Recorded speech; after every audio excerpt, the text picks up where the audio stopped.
Kuryente ay ating tipirin, iwasan ng sobrang gastusin. Kuryente ay ating tipirin, iwasan ng sobrang gastusin.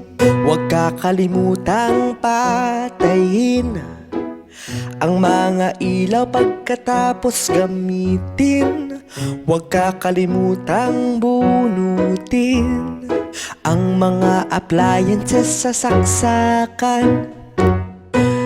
Kuryente ay ating tipirin, iwasan ng sobrang gastusin.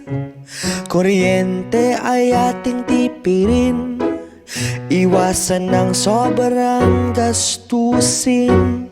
Maglaan tayo ng tamang oras sa paggamit ng mga gadgets.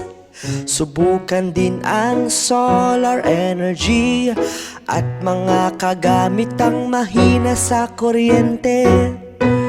Kuryente ay ating tipirin, iwasan ng sobrang gastusin. Kuryente ay ating tipirin, iwasan ng sobrang gastusin.